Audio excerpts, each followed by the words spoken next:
ओम शांति। 17 मार्च 2025। बाबा के महावाक्य।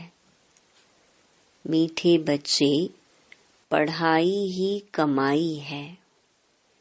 पढ़ाई सोर्स ऑफ इनकम है। इस पढ़ाई से ही तुम्हें 21 जन्मों के लिए खजाना जमा करना है। प्रश्न: जिन बच्चों पर बृहस्पति की दशा होगी, उनकी निशानी क्या दिखाई देगी? उत्तर: उनका पूरा पूरा ध्यान श्रीमत पर होगा। पढ़ाई अच्छी तरह पढ़ेंगे, कभी भी फेल नहीं होंगे। श्रीमत का उल्लंघन करने वाले ही पढ़ाई में फेल होते हैं। उन पर फिर राहु की दशा बैठ जाती है। अभी तुम बच्चों पर वृक्षपति बाप द्वारा बृहस्पति की दशा बैठी है। गीत: इस पाप की दुनिया से। ओम शांति। यह है पाप आत्माओं की पुकार। तुमको तो पुकारना नहीं है, क्योंकि तुम पावन बन रहे हो। यह धारण करने की बात है। बड़ा भारी यह खजाना है। जैसे स्कूल की पढ़ाई भी खजाना है ना। पढ़ाई से शरीर निर्वाह चलता है। बच्चे जानते हैं भगवान पढ़ाते हैं। यह बड़ी ऊंच कमाई है, क्योंकि एम ऑब्जेक्ट सामने खड़ी है। सच्चा सच्चा यह सत्संग सारे कल्प में एक ही बार होता है। जबकि पुकारते हैं, पतित पावन आओ। अब वह पुकारते रहते हैं। यहाँ तुम्हारे सामने बैठे हैं। तुम बच्चे जानते हो हम पुरुषार्थ कर रहे हैं नई दुनिया के लिए, जहाँ दुख का नाम निशान नहीं होगा। तुमको चैन मिलता है स्वर्ग में। नरक में थोड़े ही चैन है। यह तो विषय सागर है, कलयुग है ना। सब दुखी ही दुखी हैं। भ्रष्टाचार से पैदा होने वाले हैं। इसलिए आत्मा पुकारती है, बाबा हम पतित बन गए हैं। पावन होने के लिए गंगा में स्नान करने जाते हैं। अच्छा, स्नान किया तो पावन हो जाना चाहिए ना। फिर घड़ी घड़ी धक्के क्यों खाते हैं? धक्के खाते सीढ़ी नीचे उतरते उतरते पाप आत्मा बन जाते हैं। 84 का राज तुम बच्चों को बाप ही बैठ समझाते हैं, और धर्म वाले तो 84 जन्म लेते नहीं। तुम्हारे पास यह 84 जन्मों का चित्र सीढ़ी बड़ा अच्छा बना हुआ है। कल्प वृक्ष का भी चित्र है गीता में। परंतु भगवान ने गीता कब सुनाई, क्या आकर किया, यह कुछ नहीं जानते। और धर्म वाले अपने अपने शास्त्र को जानते हैं। भारतवासी बिल्कुल नहीं जानते। बाप कहते हैं, मैं संगम युग पर ही स्वर्ग की स्थापना करने आता हूँ। ड्रामा में चेंज हो नहीं सकती। जो कुछ ड्रामा में नोंद है, वह हूबहू होना ही है। ऐसे नहीं होकर फिर बदल जाना है। तुम बच्चों की बुद्धि में ड्रामा का चक्कर पूरा बैठा हुआ है। इस 84 के चक्कर से तुम कभी छूट नहीं सकते हो, अर्थात यह दुनिया कभी खत्म नहीं हो सकती। वर्ल्ड की हिस्ट्री, ज्योग्राफी रिपीट होती ही रहती है। यह 84 का चक्कर सीढ़ी बहुत जरूरी है। त्रिमूर्ति और गोला तो मुख्य चित्र हैं। गोले में क्लियर दिखाया हुआ है हर एक युग 1250 वर्ष का है। यह है जैसे अंधों के आगे आईना, 84 जन्म पत्री का आईना।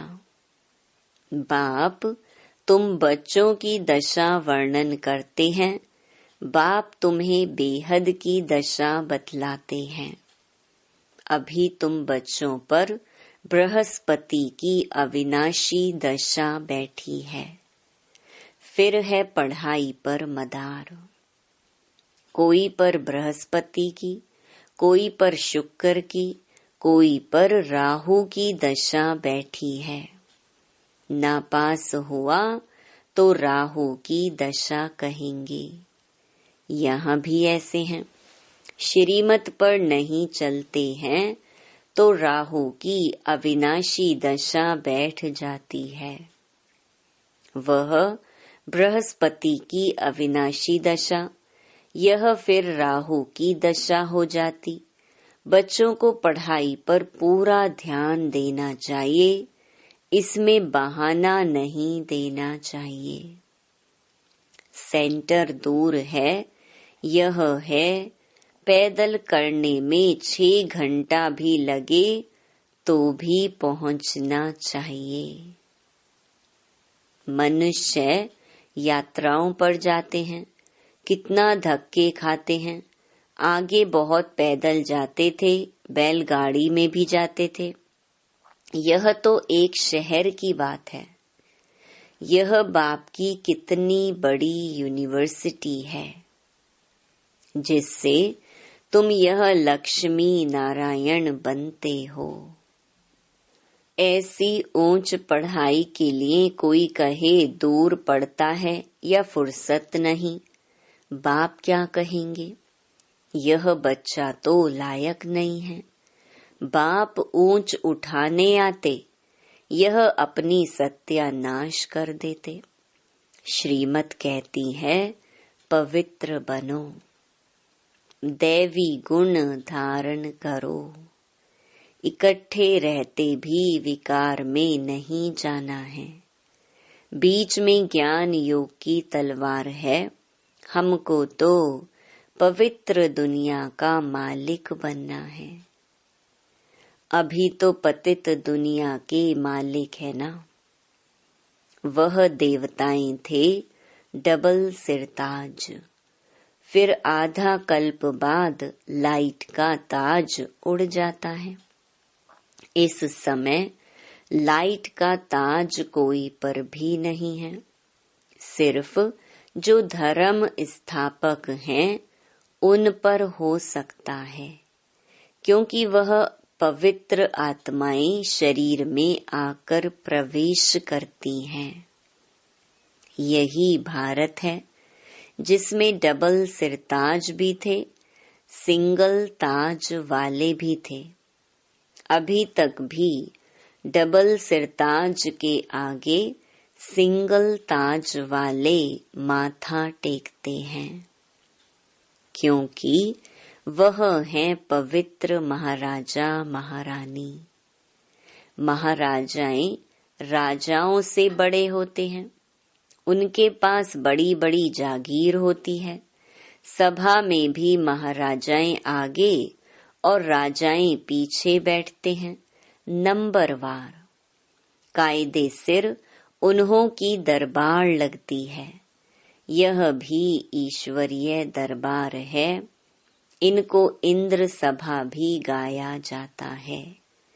तुम ज्ञान से परियां बनते हो, खूबसूरत को परी कहा जाता है ना। राधे कृष्ण की नेचुरल ब्यूटी है ना, इसलिए सुंदर कहा जाता है। फिर जब काम चिता पर बैठते हैं तो वह भी भिन्न नाम रूप में श्याम बनते हैं। शास्त्रों में कोई ये बातें नहीं हैं। ज्ञान, भक्ति और वैराग्य 3 चीजें हैं। ज्ञान ऊंचते ऊंच है। अभी तुम ज्ञान प्राप्त कर रहे हो, तुमको वैराग्य है भक्ति से। यह सारी तमो प्रधान दुनिया अब खत्म होने वाली है, उनसे वैराग्य है। जब नया मकान बनाते हैं तो पुराने से वैराग्य हो जाता है ना। वह है हद की बात, यह है बेहद की बात। अब बुद्धि नई दुनिया तरफ है, यह है पुरानी दुनिया नरक। सतयुग त्रेता को कहा जाता है शिवालय। शिव बाबा की स्थापना की हुई है ना। अभी इस वैशाल्य से तुमको नफरत आती है, कईयों को नफरत नहीं आती है। शादी बर्बादी कर गटर में गिरना चाहते हैं। मनुष्य तो सभी हैं विषय वैतरणी नदी में, गंध में पड़े हैं। एक दो को दुख देते हैं। गाया भी जाता है, अमृत छोड़ विष काहे को खाए। जो कुछ कहते हैं उसका अर्थ नहीं समझते हैं। तुम बच्चों में भी नंबरवार हैं। सेंसिबल टीचर देखते ही समझ लेगा कि इनकी बुद्धि कहाँ भटक रही है। क्लास के बीच कोई उबासी लेते या झुटका खाते हैं तो समझा जाता है इनकी बुद्धि कहाँ घर बार या धंधे तरफ भटक रही है। उबासी थकावट की भी निशानी है। धंधे में मनुष्यों की कमाई होती रहती है तो रात को 1-2 बजे तक भी बैठे रहते हैं, कभी उबासी नहीं आती। ये तो बाप कितना खजाना देते हैं। उबासी देना घाटे की निशानी है। दिवाला मारने वाले गुटखा खाते बहुत उबासी देते हैं। तुमको तो खजाने के पिछाड़ी खजाना मिलता रहता है, तो कितना अटेंशन होना चाहिए।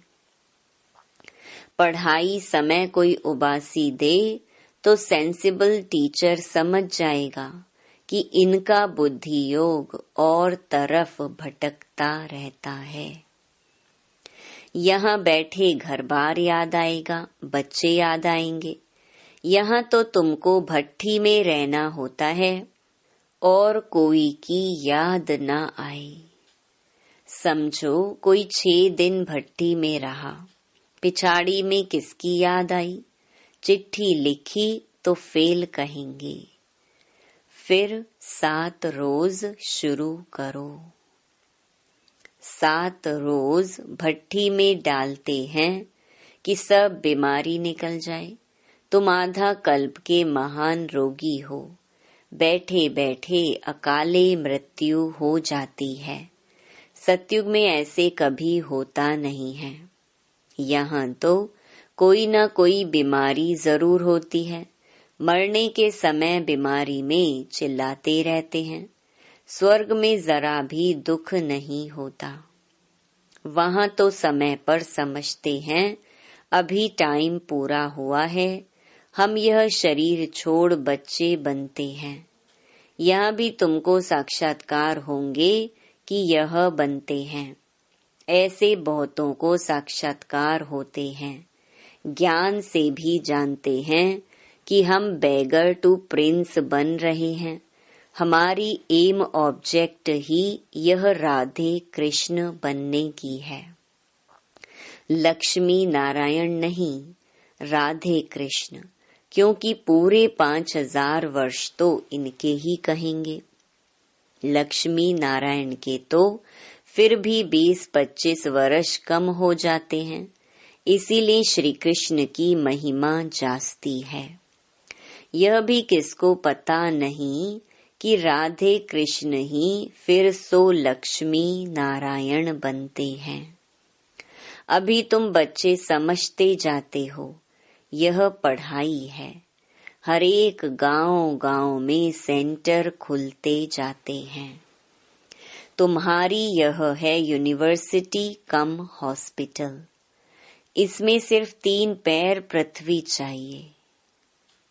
वंडर है ना, जिनकी तकदीर में है तो वे अपने कमरे में भी सत्संग खोल देते हैं। यहाँ जो बहुत पैसे वाले हैं, उन्हों के पैसे तो सब मिट्टी में मिल जाने हैं। तुम बाप से वर्षा ले रहे हो भविष्य 21 जन्मों के लिए। बाप खुद कहते हैं, इस पुरानी दुनिया को देखते हुए बुद्धि का योग वहां लगाओ। कर्म करते हुए यह प्रैक्टिस करो। हर बात देखनी होती है ना। तुम्हारी अब प्रैक्टिस हो रही है। बाप समझाते हैं, हमेशा शुद्ध कर्म करो, अशुद्ध कोई काम ना करो। कोई भी बीमारी है तो सर्जन बैठा है, उससे राय करो। हर एक की बीमारी अपनी है, सर्जन से तो अच्छी राय मिलेगी। पूछ सकते हो इस हालत में क्या करें। अटेंशन रखना है कि कोई विकर्म ना हो जाए। यह भी गायन है, जैसा अन्न वैसा मन। मांस खरीद करने वाले पर, बेचने वाले पर, खिलाने वाले पर भी पाप लगता है। पतित पावन बाप से कोई बात छिपानी नहीं चाहिए। सर्जन से छिपाया तो बीमारी छूटेगी नहीं। यह है बेहद का अविनाशी सर्जन। इन बातों को दुनिया तो नहीं जानती है। तुमको तो अभी नॉलेज मिल रही है, फिर भी योग में बहुत कमी है। याद बिल्कुल करते नहीं हैं। यह तो बाबा जानते हैं, फट से कोई याद ठहर नहीं जाएगी। नंबर वार तो है ना। जब याद की यात्रा पूरी होगी, तब कहेंगे कर्मातीत अवस्था पूरी हुई। फिर लड़ाई भी पूरी लगेगी। तब तक कुछ न कुछ होता, फिर बंद होता रहेगा। लड़ाई तो कभी भी छिड़ सकती है, परंतु विवेक कहता है, जब तक राजाई स्थापन नहीं हुई है, तब तक बड़ी लड़ाई नहीं लगेगी। थोड़ी थोड़ी लगकर बंद हो जाएगी। यह तो कोई नहीं जानते कि राजाई स्थापन हो रही है। सतो प्रधान, सतो रजो तमो बुद्धि तो है ना। तुम्हारे में भी सतो प्रधान बुद्धि वाले अच्छी रीति याद करते रहेंगे। ब्राह्मण तो अभी लाखों की अंदाज में होंगे, परंतु उसमें भी सगे और लगे तो है ना। सगे अच्छी सर्विस करेंगे, माँ बाप की मत पर चलेंगे। लगे रावण की मत पर चलेंगे।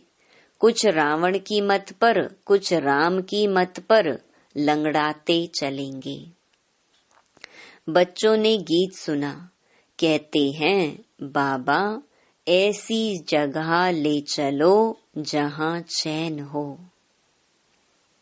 स्वर्ग में चैन ही चैन है, दुख का नाम नहीं। स्वर्ग कहा ही जाता है सतयुग को, अभी तो है कलयुग। यहाँ फिर स्वर्ग कहाँ से आया। तुम्हारी बुद्धि अब स्वच्छ बनती जाती है। स्वच्छ बुद्धि वालों को मलेच्छ बुद्धि नमन करते हैं। पवित्र रहने वालों का मान है। सन्यासी पवित्र हैं तो गृहस्थी उन्हों को माथा टेकते हैं। सन्यासी तो विकार से जन्म ले फिर सन्यासी बनते हैं। देवताओं को तो कहा ही जाता है संपूर्ण निर्विकारी। सन्यासियों को कभी संपूर्ण निर्विकारी नहीं कहेंगे। तो तुम बच्चों को अंदर बहुत खुशी का पारा चढ़ना चाहिए। इसलिए कहा जाता है अतीन्द्रिय सुख पूछना हो तो गोप गोपियों से पूछो, जो बाप से वर्षा ले रहे हैं, पढ़ रहे हैं। यहाँ सम्मुख सुनने से नशा चढ़ता है, फिर कोई का कायम रहता है, कोई का तो झट उड़ जाता है। संग दोष के कारण नशा स्थायी नहीं रहता। तुम्हारे सेंटर्स पर ऐसे बहुत आते हैं। थोड़ा नशा चढ़ा, फिर पार्टी आदि में कहाँ गए, शराब बीड़ी आदि पिया, खलास। संग दोष बहुत खराब है। हंस और बगुले इकट्ठे रह न सके। पति हंस बनता तो पत्नी बगुला बन जाती। कहाँ फिर स्त्री हंसनी बन जाती, पति बगुला हो पड़ता। कहे पवित्र बनो तो मार खाए। कोई कोई घर में सब हंस होते हैं, फिर चलते चलते हंस से बदल बगुला बन पड़ते हैं। बाप तो कहते अपने को सब सुखदाई बनाओ, बच्चों को भी सुखदाई बनाओ। यह तो दुख धाम है ना। अभी तो बहुत आफतें आनी हैं, फिर देखना कैसे त्राही त्राही करते हैं। अरे बाप आया, हमने बाप से वर्षा नहीं पाया, फिर तो टू लेट हो जाएगी। बाप स्वर्ग की बादशाही देने आते हैं, वह गंवा बैठते। इसीलिए बाबा समझाते हैं कि बाबा के पास हमेशा मजबूत को ले आओ, जो खुद समझकर दूसरों को भी समझा सके। बाकी बाबा कोई सिर्फ देखने की चीज तो है नहीं। शिव बाबा कहाँ दिखाई पड़ता है? अपनी आत्मा को देखा है क्या? सिर्फ जानते हो। वैसे परमात्मा को भी जानना है। दिव्य दृष्टि बिगर उनको कोई देखा नहीं जा सकता।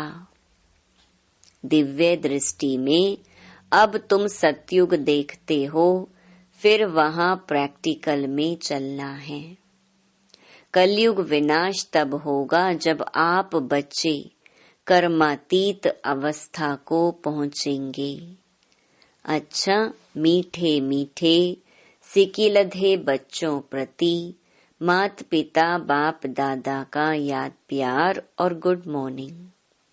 रूहानी बाप की रूहानी बच्चों को नमस्ते। धारणा के लिए मुख्य सार। पहला, इस पुरानी दुनिया को देखते हुए बुद्धि का योग बाप व नई दुनिया तरफ लगा रहे। ध्यान रहे कर्मेंद्रियों से कोई विकर्म ना हो जाए। हमेशा शुद्ध कर्म करने हैं। अंदर कोई बीमारी है तो सर्जन से राय लेनी है। दूसरा, संग दोष बहुत खराब है, इससे अपनी बहुत बहुत संभाल करनी है। अपने को और परिवार को सुखदायी बनाना है। पढ़ाई के लिए कभी बहाना नहीं देना है। वरदान, श्रेष्ठ भावना के आधार से सर्व को शांति शक्ति की किरणें देने वाले विश्व कल्याणकारी भव। जैसे बाप के संकल्प व बोल में नैनों में सदा ही कल्याण की भावना व कामना है, ऐसे आप बच्चों के संकल्प में विश्व कल्याण की भावना व कामना भरी हुई हो। कोई भी कार्य करते विश्व की सर्व आत्माएं इमर्ज हों। मास्टर ज्ञान सूर्य बन शुभ भावना व श्रेष्ठ कामना के आधार से शांति व शक्ति की किरणें देते रहो, तब कहेंगे विश्व कल्याणकारी। लेकिन इसके लिए सर्व बंधनों से मुक्त स्वतंत्र बनो। स्लोगन: मैंपन और मेरापन यही देह अभिमान का दरवाजा है। अब इस दरवाजे को बंद करो। अव्यक्त इशारे सत्यता और सभ्यता रूपी कल्चर को अपनाओ। सत्यता की परख है संकल्प, बोल, कर्म, संबंध, संपर्क, सब में दिव्यता की अनुभूति होना। कोई कहते हैं मैं तो सदा सच बोलता हूँ, लेकिन बोल व कर्म में अगर दिव्यता नहीं है तो दूसरे को आपका सच सच नहीं लगेगा। इसीलिए सत्यता की शक्ति से दिव्यता को धारण करो। कुछ भी सहन करना पड़े, घबराओ नहीं। सत्य समय प्रमाण स्वयं सिद्ध होगा। ओम शांति।